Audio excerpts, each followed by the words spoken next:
మా ఛానల్కి స్వాగతం. చూస్తున్న వీక్షకులకు ప్రేక్షకులకు ప్రియ కాళభైరవ భగవద్బంధులకి స్వాగతం పలుకుతూ మమ్మల్ని ఎంతగానో ఆదరిస్తూ ఉండబడినటువంటి ప్రియ సోదరీమణులకు, సనాతన ధర్మ సంరక్షకులకు, జ్యోతిష్య అభిమానులకు అందరిపైనను ఆరోగ్యకారకుడైనటువంటి సూర్యనారాయణ స్వామి వారికి ఆశీస్సులు ఉండాలని కోరుకుందాం. 30 సంవత్సరాల తర్వాత రవి భగవానుడు శని స్వక్షత్రమైనటువంటి కుంభరాశిలో శని అక్కడగా ఉండబడినటువంటి శని చేత రవి 30 సంవత్సరాల తర్వాత కుంభరాశిలో సంచారం చేయడం జరుగుతుంది. ఆరోగ్యకారకుడు సూర్యుడు, అనారోగ్యకారకుడు సూర్యభగవానుడు కలిపి ఏకరాశిలో సంచారం చేసినప్పుడు ఎవరికి ఎలాంటి ఆరోగ్య పరిస్థితులు లేకుండా సంపూర్ణ ఆరోగ్యాలు ప్రసాదించాలని కోరుకుందాం. 14/2/2024 నుండి 14/3/2024 వరకు రవి భగవానుడు కుంభరాశిలో సంచారం చేయడం జరుగుతుంది.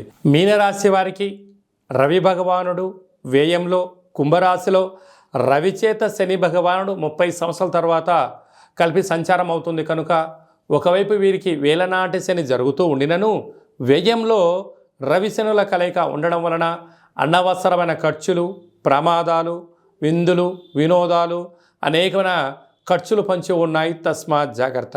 మీ జన్మ నక్షత్రం రోజున పూర్ణిమ, అష్టమి, అమావాస్య రోజున దూరావాయు జల ప్రయాణాలు పెట్టుకోకపోవడం ఉత్తమోత్తమం. క్రయ విక్రయాలకు ఇది సరైన సమయం కాదు కనుక మీ ఫోన్లు కానీ, ల్యాప్టాప్లు కానీ, మెయిల్స్, మెసేజ్లు, బ్యాంకు లావాదేవీలను ఎంతో జాగ్రత్తగా చూసుకోగలగాలి.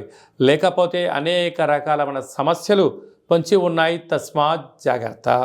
30 సంవత్సరాల తర్వాత కుంభరాశిలో శనిచేత రవి సంచారం చేయనప్పుడు వ్యక్తిగతమైనటువంటి ఆరోగ్యకారకుడు, అనారోగ్యకారకుడు, ధర్మ శిక్షణ కారకుడైనటువంటి ఇద్దరు ఒకే రాశిలో ఉండడం వలన కొన్ని స్వల్పమైనటువంటి ఇబ్బందులు ఉండే అవకాశాలు ఉన్నాయి.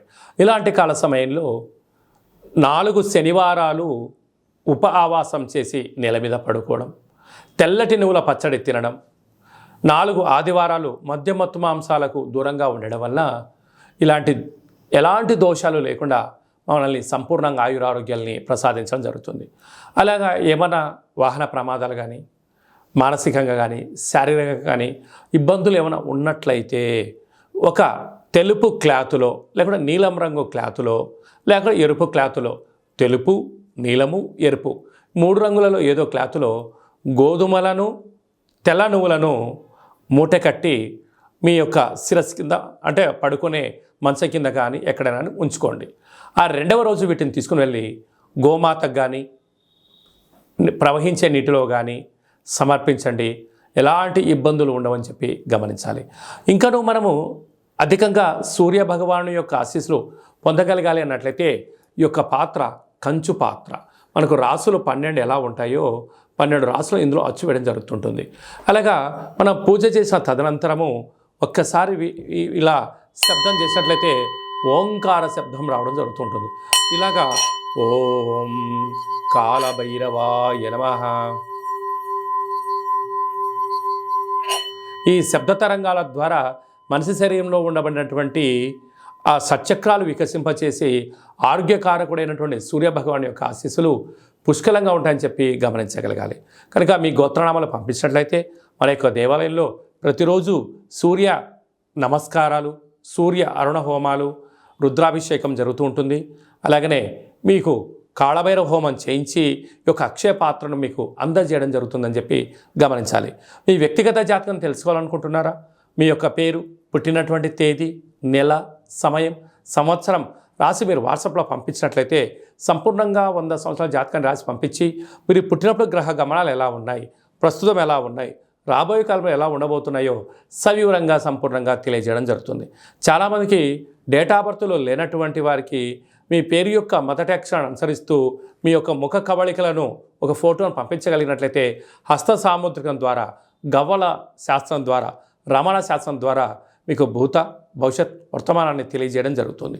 అలాగా మీ అబ్బాయి కానీ అమ్మాయికి కానీ తరచూ వివాహ ప్రయత్నం చేస్తూ ఉన్నా ఎందుకు కుదరట్లేదు, జాతకంలో ఎలాంటి యోగాలు ఉన్నాయి, ఎలాంటి దోషాలు ఉన్నాయో తెలియజేయడం జరుగుతుంది. వధూవరుల జాతకాలను పరిశీలించి వీరిద్దరి యొక్క కలయిక ద్వారా ఎంతటి ఐశ్వర్యం, యోగ భాగ్యాలను ముందే తెలుసుకునే ప్రయత్నం చేయండి. అలాగే గతంలో వివాహమైన దంపతులు తరచూ గొడవ పడుతున్నారా? చిన్న చిన్న విషయాలకు సఖ్యతగా కుదరట్లేనట్లయితే మీ యొక్క పేర్లను పంపించినట్లయితే పిల్లలు స్వల్పమైన మార్పులు చేయడం వలన మీరిద్దరూ భార్యాభర్తలు పార్వతీ పరమేశ్వరులాగా ఉంటారని చెప్పి గమనించాలి.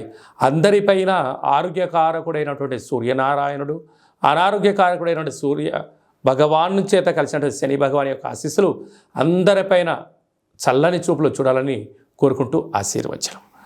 ఓం శతమానం భవతి శతాయు పురుష సతేంద్రియ ఆయుష్యేవేంద్రియే ప్రతిష్టతి. ఆరోగ్య సూర్యనారాయణ దేవత అనుగ్రహ ప్రసాద సిద్ధిరస్తు తదాస్తు. ఈ వీడియో మీకు నచ్చినట్టయితే లైక్ చేయండి, షేర్ చేయండి, మా ఛానల్ని సబ్స్క్రైబ్ చేసుకోండి. మేము చేస్తున్న వీడియోలు మీకు ముందస్తుగా నోటిఫికేషన్ రావాలి అన్నట్టయితే పైన ఆల్ అనే బటన్ కూడా తెలియచేయండి. మీరు ఎవరి క్షేమాన్ని అయితే కోరుకుంటున్నారో, అంటే మీ క్షేమాన్ని ఎవరైతే కోరుకుంటున్నారో వారికి ఈ యొక్క వీడియోని షేర్ చేసి భగవంతుడి యొక్క ఆశీస్సులు పొందండి.